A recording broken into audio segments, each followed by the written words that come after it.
en la población mundial, que está creciendo a tasas cada vez menores y que se está envejeciendo adicionalmente. Y eso también influye en todos los negocios, incluyendo el de los aquí presentes. Y el tercero, pues el de tendencias como esta cuarta revolución industrial, cuya última evidencia pues es la inteligencia artificial, con todos los riesgos, promesas y también tropiezos que generará, unas dudas inmensas sobre la sostenibilidad de un negocio que claramente se está comenzando a dar trazas de burbuja desde el punto de vista de las inversiones, pero que sin duda alguna es un hito fundamental para la humanidad. Pero bueno, comencemos con los temas. Lo cierto es que vivimos en un mundo fragmentado. En el año 2014, Moisés Naim, el analista venezolano, escribió un libro que se llama El fin del poder, en el cual argumenta pues que ya de alguna manera no se sabe quién manda en este mundo. Obviamente sigue habiendo superpotencias, como es el caso de China y Estados Unidos, pero lo cierto es que el poder que éstas pudieron tener, o en el caso de la posguerra, después de la Segunda Guerra Mundial, cuando claramente la Unión Soviética y Estados Unidos mandaban la parada, hoy en día esa división es mucho más compleja, porque pues se ha dividido en varios temas la puja por el poder y porque adicionalmente hay actores regionales muy importantes. La confrontación claramente se da en varios ámbitos, no solo en el político, en el militar, sino también en el económico, el comercial, el tecnológico. Y esto tiene múltiples aristas. Pero claro, lo más notorio sin duda alguna es la confrontación entre China y Estados Unidos, dos países que,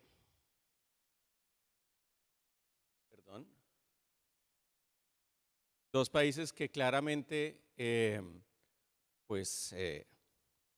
chocan por cuenta de buscar la preponderancia en estos temas, y ese va a ser durante lo que queda de este siglo el factor determinante de cómo se van a mover las cosas en el mundo. Pero también suceden cambios profundos en diferentes flancos, y uno de ellos es lo que acaba pues todavía de suceder en Estados Unidos con la segunda llegada de Donald Trump a la Casa Blanca. Cumplimos apenas 10 meses de Donald Trump en el poder, y como dijo alguien, parecen 10 minutos pero debajo del agua.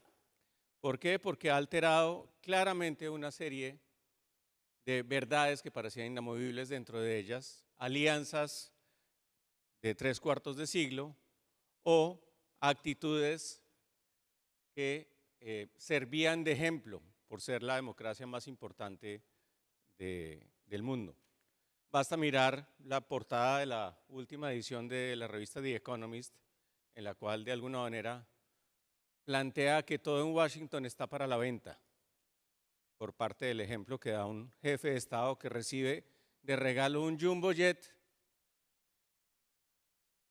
o de regalo un lingote de oro y un Rolex, y nada de eso genera escándalo. En un país en el cual Harry Truman, después de dejar la presidencia a finales de los años 40, decidió no tomar ningún puesto ni ningún encargo porque consideraba que era indigno para alguien que había ocupado la presidencia del país más importante de la tierra. Pero bueno, así son las cosas, es lo que hay. Y por cuenta de eso, claramente, pues esta lucha entre las superpotencias pues sigue dándose con diferentes momentos y diferentes elementos y diferentes niveles de tensión que hemos visto hasta la fecha. Evidentemente toda esta aproximación de Donald Trump en el sentido de que es necesario equilibrar el déficit comercial que tiene Estados Unidos con China.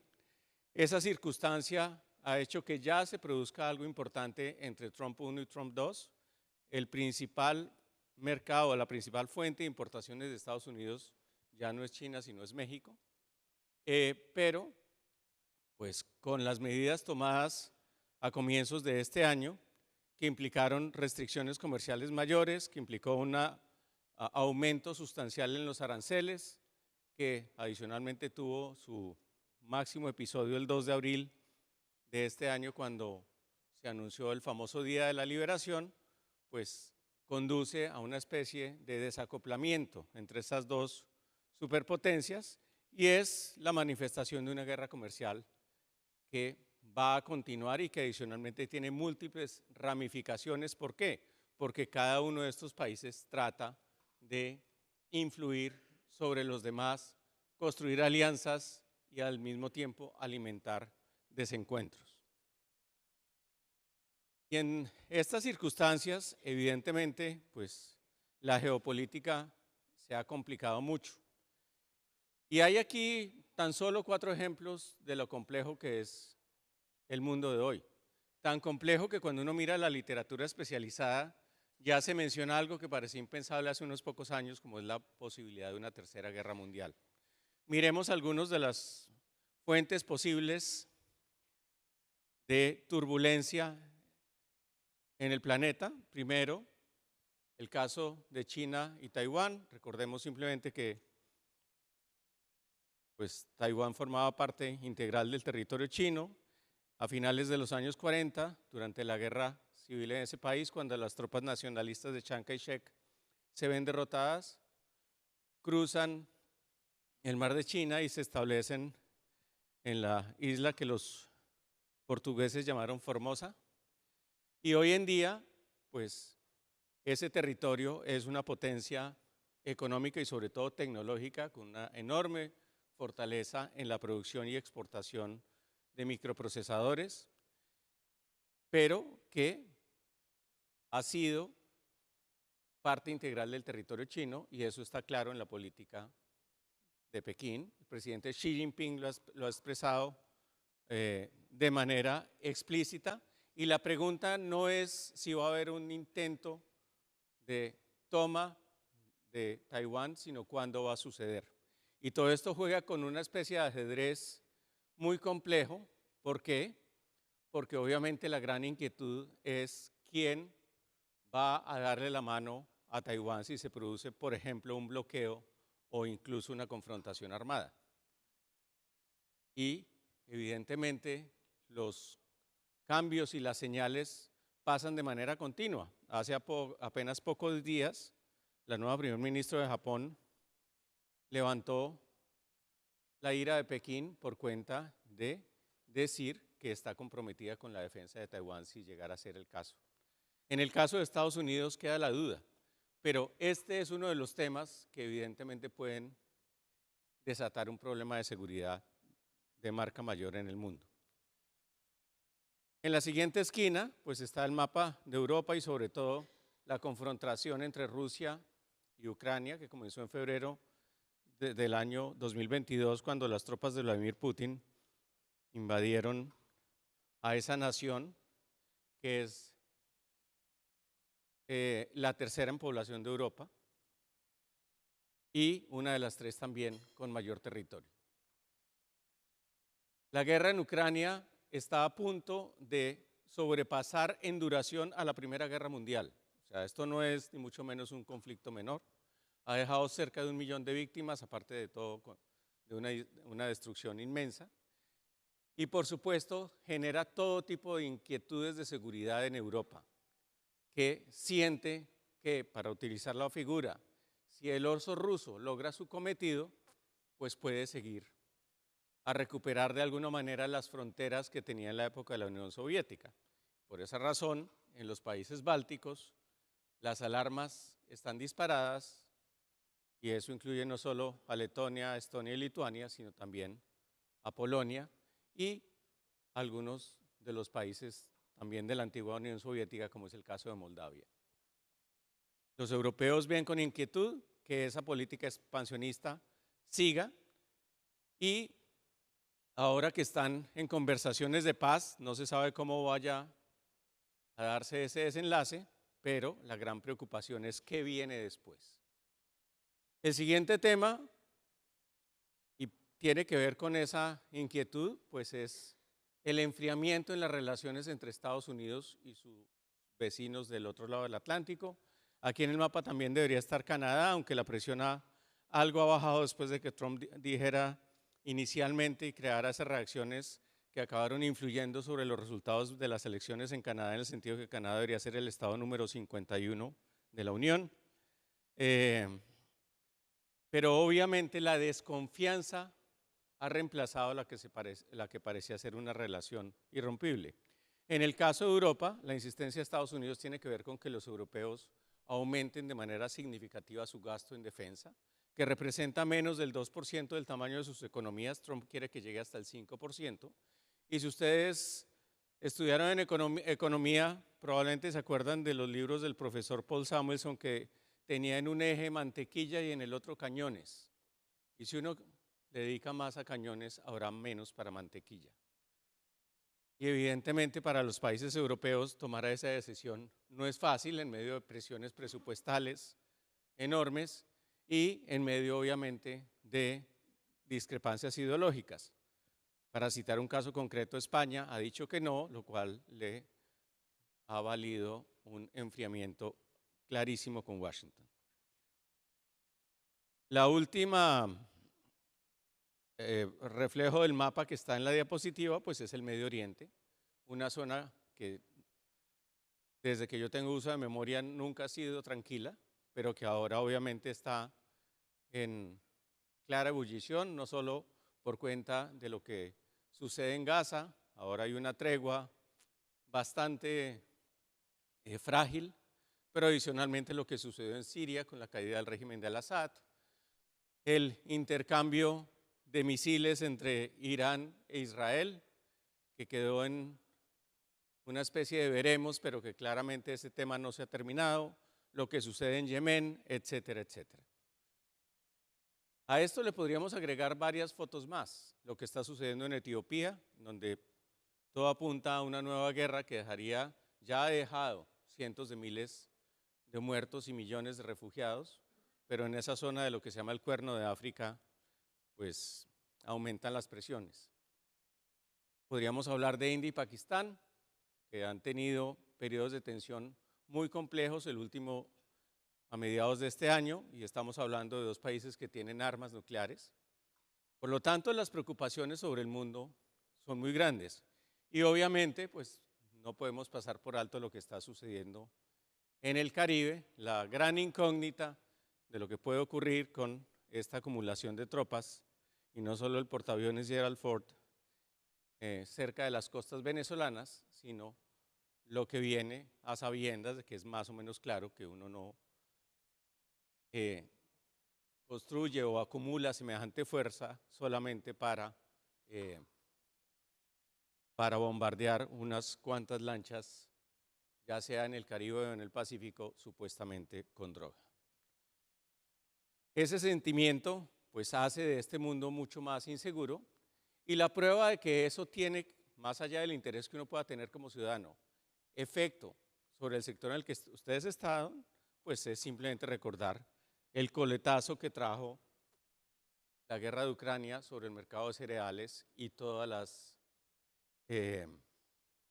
ramificaciones que eso tuvo. Hasta ahora comienza a haber cierta tranquilidad y esas son las perspectivas que les mostraré un poquito más adelante, pero sin duda alguna que esa situación geopolítica afecta a la economía mundial.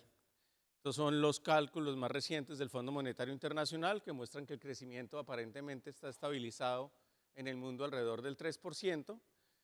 Parece como una especie de parte de tranquilidad. El único tema es que este crecimiento es inferior al promedio de los últimos 30 años, que es el 3,5%. Estamos creciendo aceptablemente, pero ni mucho menos estamos en una situación de auge, y obviamente en medio de esta circunstancia también hay una serie de inquietudes que no son menores sobre la sostenibilidad de este crecimiento, particularmente atadas a lo que pueda suceder en Estados Unidos.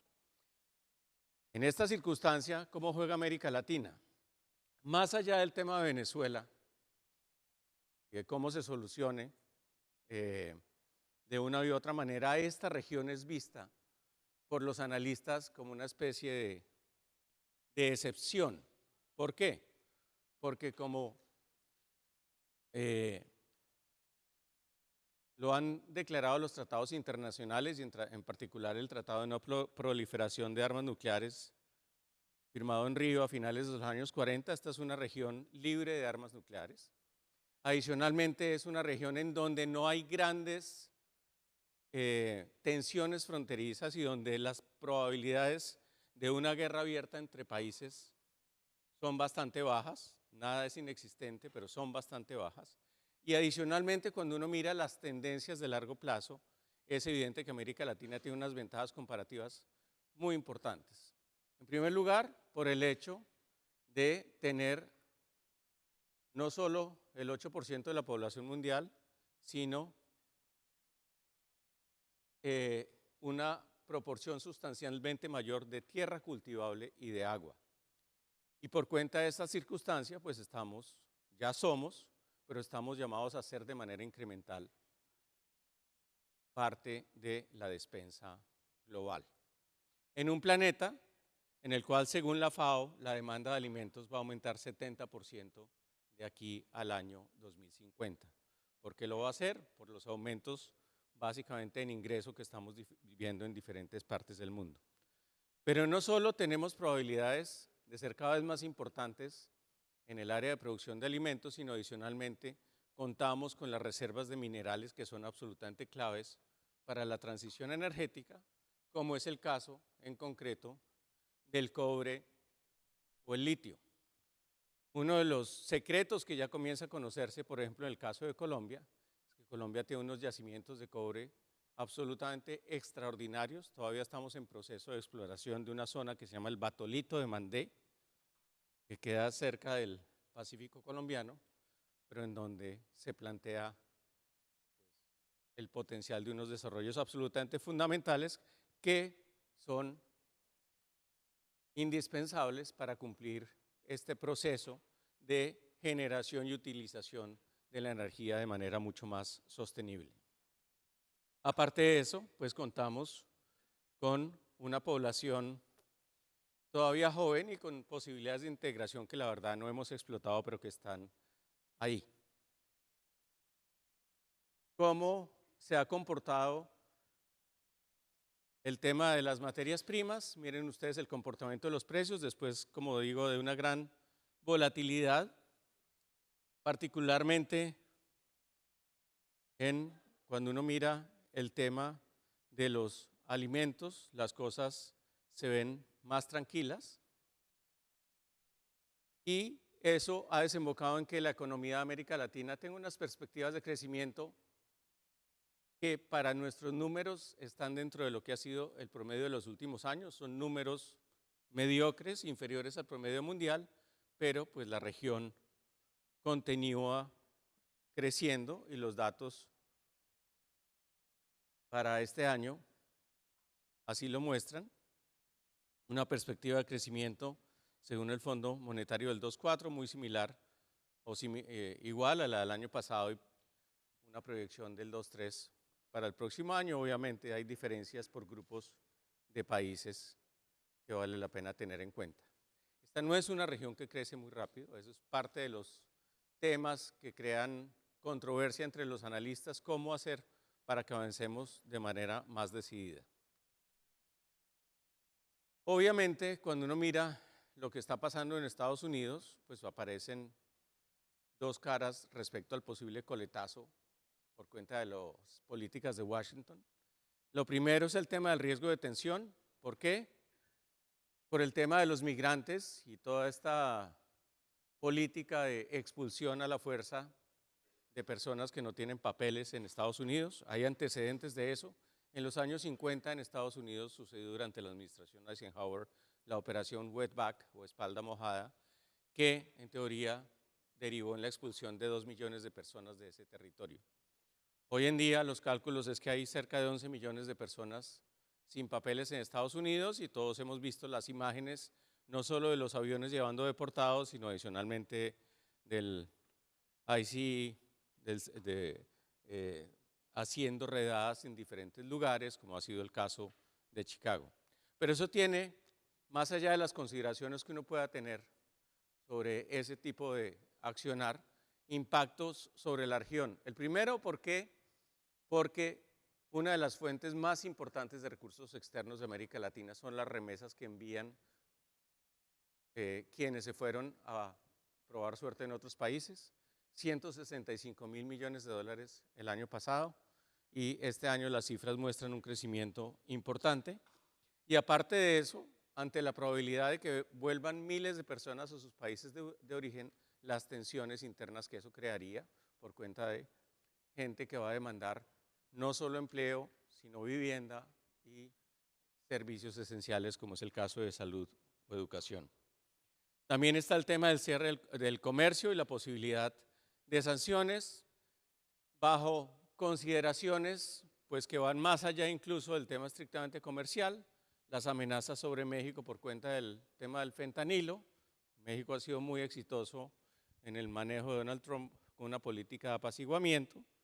Lo que vimos hace poco con Brasil por cuenta del caso Bolsonaro, tensiones que pues, parecen en proceso de disminuir después de una reunión entre Lula y Trump en Asia hace poco, pero que evidentemente muestran que las consideraciones comerciales son hoy también una herramienta de la geopolítica.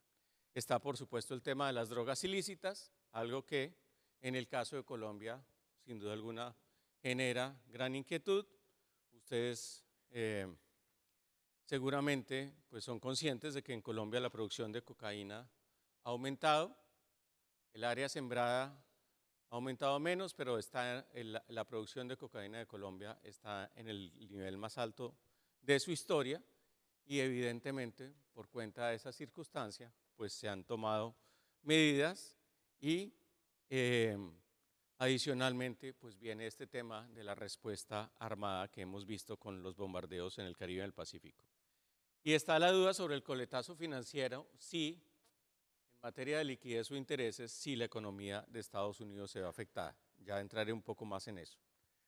Desde el lado de las posibilidades de mejora está el cambio del péndulo político, la expectativa sobre el final de lo que se consideró como la ola rosa, que fue la llegada de presidentes de izquierda a las principales capitales de la región. Eso no es tan definitivo, pues recordemos que de todas maneras en México claramente pues la izquierda sigue en el poder, pero siempre está abierta el interrogante sobre lo que puede pasar en buena parte de los países grandes, especialmente en Sudamérica.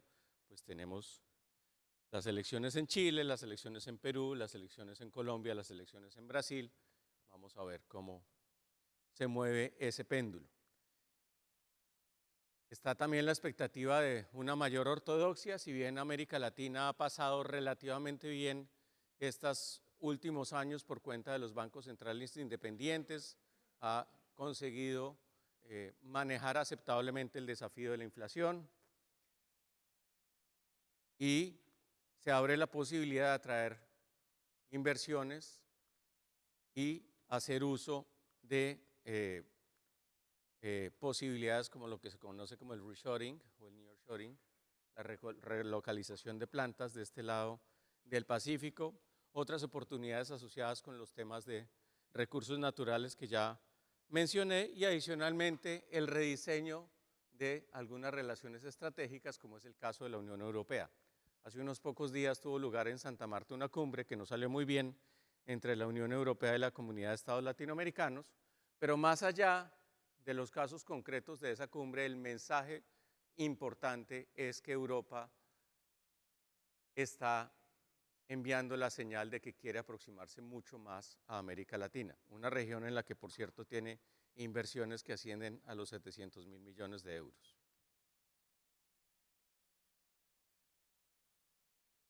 ¿Qué puede salir mal en estas circunstancias? En el caso de Estados Unidos, con el coletazo que eso implica sobre el mundo, es un aumento de la inflación, y la verdad es que a pesar de que esta ha venido en descenso, por supuesto cuando aumenta el precio de las importaciones en Estados Unidos, la inflación sigue todavía por encima de las metas de largo plazo, con lo cual afecta la capacidad del Banco de la Reserva Federal de disminuir los intereses, y eso tiene repercusión en el resto del mundo, sobre todo para quienes están endeudados en dólares. Tiene efectos sobre el consumo. lo que hemos visto en Estados Unidos es que las expectativas del consumidor se han visto seriamente afectadas. El crecimiento hasta ahora ha sido más o menos aceptable, pero siempre está la duda sobre qué puede suceder en particular si llega a estallarse la burbuja de la inteligencia artificial. Las inversiones en inteligencia artificial anunciadas son de tal magnitud que exigiría en promedio que cada uno de los que tenemos teléfonos celulares y usamos inteligencia artificial pagáramos $400 al año por su uso. Y la probabilidad de que así suceda es bastante baja. Por lo tanto, más allá de que esa tecnología viene en ascenso, la gran pregunta es sobre su sostenibilidad y lo que se plantea es pues, un reacomodamiento al estilo de lo que sucedió cuando explotó la burbuja de los .com a finales del siglo pasado.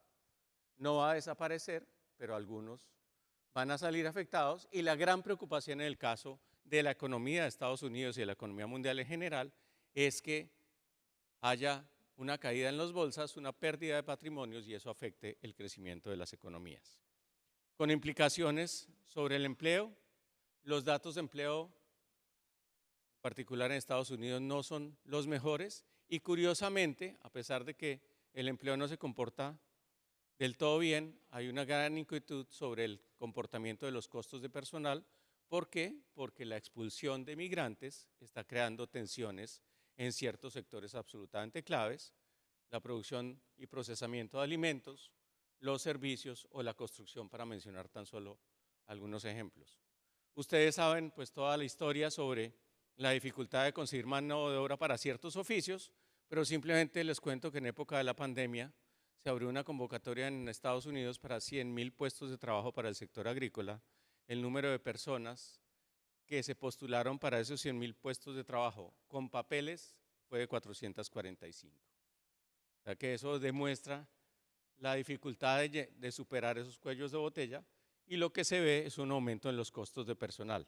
También está el tema del costo de los insumos por cuenta del aumento de los aranceles. Este asunto de caída de los mercados que ya mencioné, el tema del déficit fiscal, en el caso de Estados Unidos estamos llegando a un déficit fiscal proyectado del 6% del Producto Interno Bruto, que es de lejos o supera de lejos el tamaño de lo aceptable y la probabilidad de una recesión que afectaría el comportamiento de la economía mundial. ¿Cómo se ven las cosas para los bienes primarios en estas circunstancias? Estas son las proyecciones del Banco Mundial que salieron a finales del mes pasado. Cuando uno mira, pues los informes de la FAO van básicamente en la misma dirección y lo que muestran es que después de años de una gran turbulencia, claramente, pues este año las cosas estuvieron más tranquilas y el próximo año también apunta a ser relativamente calmado, particularmente en el caso de los alimentos y en especial en el caso de los cereales. No así en el caso de otros segmentos, como es por ejemplo el caso de los energéticos. El petróleo, por ejemplo, hay una proyección de una caída importante en su precio, probablemente hacia los $50 el barril, debido a los anuncios de aumento de la oferta que han hecho no solo la OPEP, sino otros productores. Entonces, esa relativa calma en el caso concreto de los alimentos, pues es algo que vale la pena tomar en cuenta, pues en el caso del trigo, aumentos de precios proyectados del 3% en promedio, pues que considerando de dónde venimos, pues es algo relativamente tranquilizador, más allá del análisis que ya se presentó sobre el comportamiento previsto de la oferta y la demanda. Entonces, bajo estos parámetros, pues no debería haber grandes sobresaltos, en particular cuando se compara con lo que observamos en los años recientes. Pero hecha esa advertencia, siempre queda espacio para las sorpresas. Y por esa razón es la insistencia que hago en tener en cuenta, como bien lo dijo Bruce McMaster, tanto la geopolítica como la geoeconomía, que son absolutamente claves para anticiparse a movimientos que sin duda alguna pueden ser bastante traumáticos. Y este ejercicio es clave también cuando se le combina con una mirada un poco más lejana. No solo hay que prestarle atención a la coyuntura, sino a las tendencias de largo plazo. ¿Qué muestran las tendencias de largo plazo? Mencioné que las Naciones Unidas plantea que va a haber un aumento del 70% en el consumo de alimentos para mediados de este siglo frente a los niveles actuales. ¿Por qué se da eso?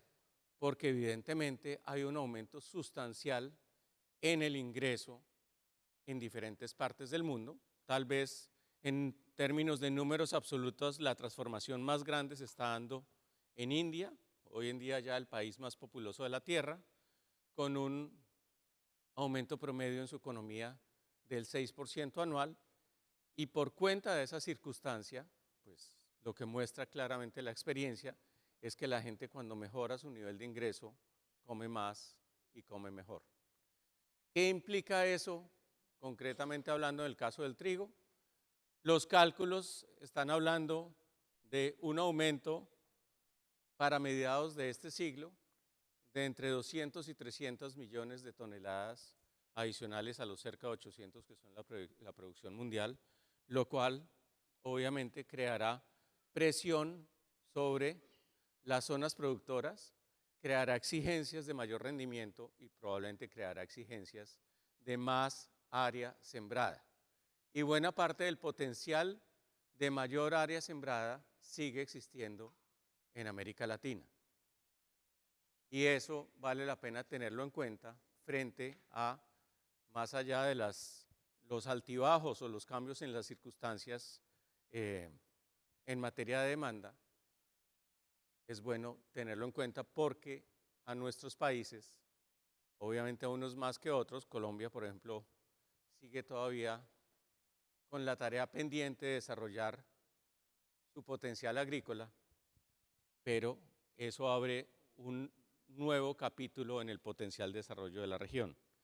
Que hay casos de éxito innegables, pues tal vez el más significativo es el de Brasil, que era importador neto de alimentos a comienzos de los años 70 y es el principal exportador de alimentos del mundo, pero por supuesto pues sabemos de la importancia que tiene Argentina y otros países de la región en este frente.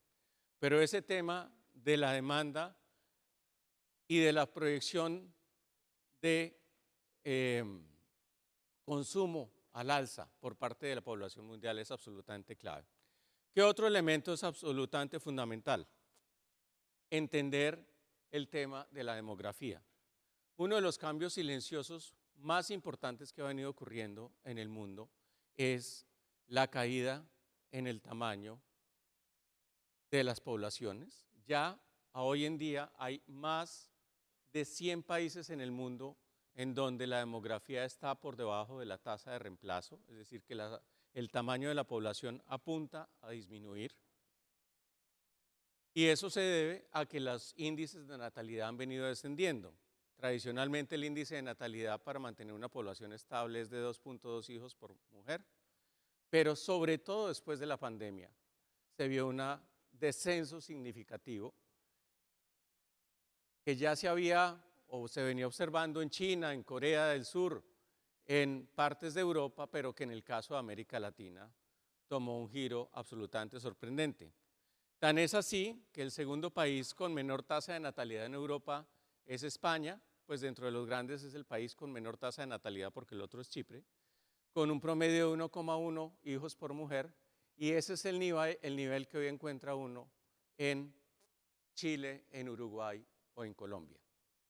Y son niveles que parecían impensables hasta hace poco un tiempo, lo cual nos ponen a pensar sobre cuál es el tránsito de la población mundial. Hasta hace no mucho tiempo las Naciones Unidas en el año 2012 sostuvo que a comienzos del siglo XXII la población mundial llegaría a un máximo cercano a los 11.000 millones de personas y ahí comenzaría a descender. Hoy en día esas proyecciones se han venido dando marcha atrás y el cálculo más reciente muestra que probablemente alcanzaremos el pico poblacional alrededor del año 2060 y que es probable que no lleguemos ni siquiera a los 10.000 millones de personas. Pero al mismo tiempo que eso sucede, la esperanza de vida de las poblaciones viene al alza. España acaba de anunciar que tiene la esperanza de vida más alta de la Unión Europea con 84 años, 10 años más que hace medio siglo, pero cuando uno mira el caso de América Latina es todavía más impactante. En el caso de Colombia, en los últimos 30 años, la esperanza de vida ha aumentado también en 10 años, de 65 a 70, pero en un espacio mucho menos corto. Cuando uno mira la humanidad, hay grandes diferencias en ingreso, pero en términos de esperanza de vida en general todos estamos viviendo más largo. Y por cuenta de esa circunstancia, pues lo que vamos a tener son poblaciones mucho más longevas, pero con un nivel de natalidad con tendencia a la disminución. El caso de Colombia es absolutamente llamativo. Uno se mete a la página de la entidad encargada de hacer las estadísticas y dice que en Colombia somos 53 millones de personas. Pero esas estadísticas están construidas con proyecciones de natalidad mucho más altas de las que muestra la realidad. Para darles un dato y ponerlos en contexto, hace 15 años en Colombia nacían 750.000 niños al año. El año pasado nacieron 450.000 y este año estamos 7% por debajo de los niveles del año pasado. Una tendencia claramente descendente. Cuando ustedes lo proyectan frente a lo que habían sido nuestros patrones, probablemente en una década vamos a tener, en comparación con las proyecciones originales, un déficit de 3 millones de niños. Y eso en general está sucediendo en nuestra región. Entonces, del año pasado en Colombia nacieron 450.000 niños, murieron 280.000 personas, da un saldo neto de 170.000 personas, pero resulta que cuando uno mira las estadísticas migratorias, salieron de Colombia 300.000 personas en términos netos. Es decir, que nuestra población probablemente ya está disminuyendo. Ya está disminuyendo, entre otras, atraída por algo también que va a ser cada vez más significativo en el mundo, que son las migraciones. ¿Quién se está nutriendo, quién está compensando la caída en su tasa de natalidad por cuenta de lo que sucede en América Latina? Por cuenta de lo que le sucede internamente y utiliza América Latina, por ejemplo, España. España ha logrado aumentar su población debido al creciente influjo de latinoamericanos a ese país. Los latinoamericanos ya representan el 10% de la población española, cuando hace apenas 20 años esa cifra era cercana al millón. Pasamos de 1 a 5 millones en apenas 20 años los latinoamericanos viviendo en España. Eso es un cambio fundamental que plantea y que también tiene que ser incorporado en las proyecciones. Poblaciones mayores, en número absoluto estancadas, pero con comportamientos distintos en los diferentes grupos que demandan alimentos. El poder de compra se está trasladando desde los más jóvenes hacia los mayores. Y eso es algo también que va a ser una de las constantes de nuestros tiempos. El siguiente elemento, sin duda alguna, claramente, pues es la irrupción de la inteligencia artificial. Se parece como al chiste ese que le atribuye a Mark Twain sobre el clima, que todo el mundo habla de él, pero nadie sabe qué hacer al respecto.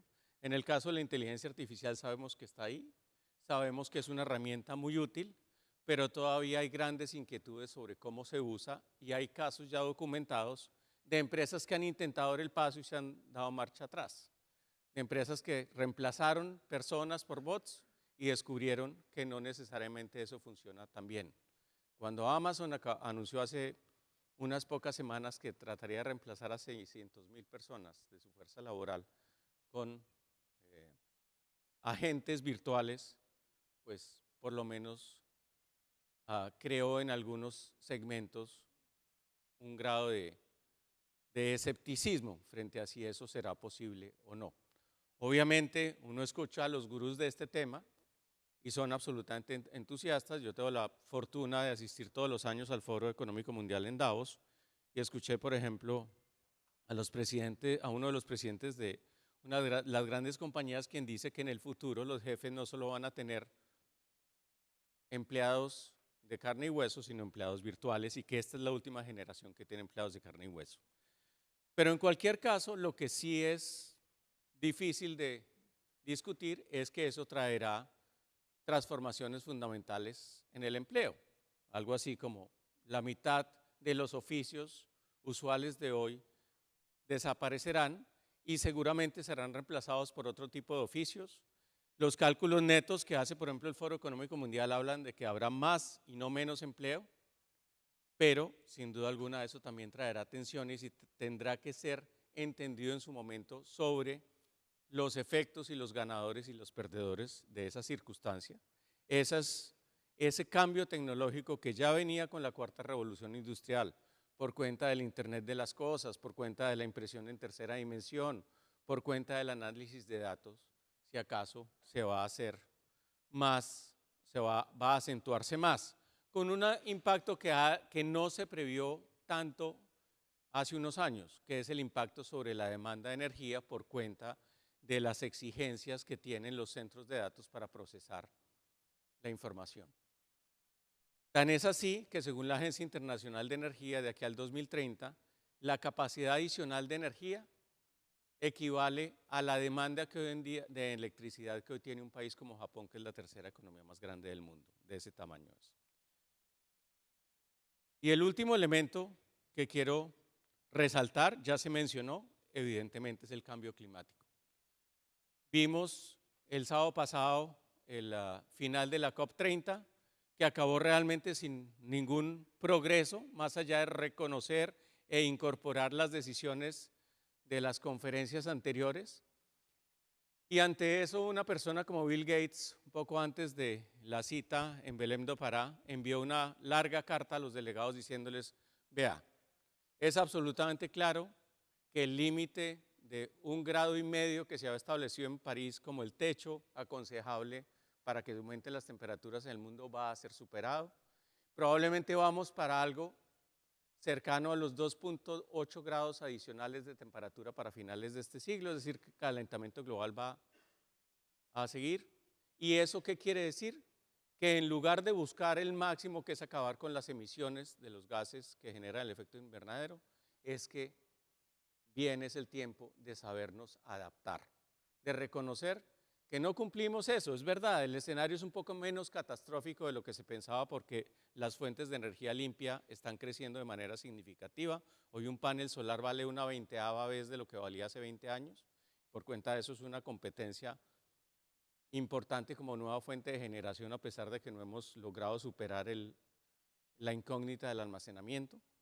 Pero a pesar de esas circunstancias, pues seguiremos virtiendo gases contaminantes a la atmósfera y ese calentamiento va a seguir y esa realidad también va a afectar este negocio.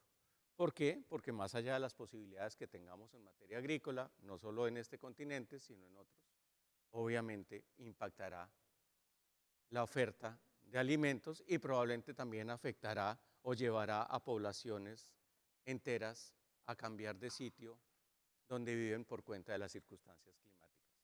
Entonces, para concluir, la geopolítica importa, la geoeconomía importa, pero también importan las tendencias de largo plazo.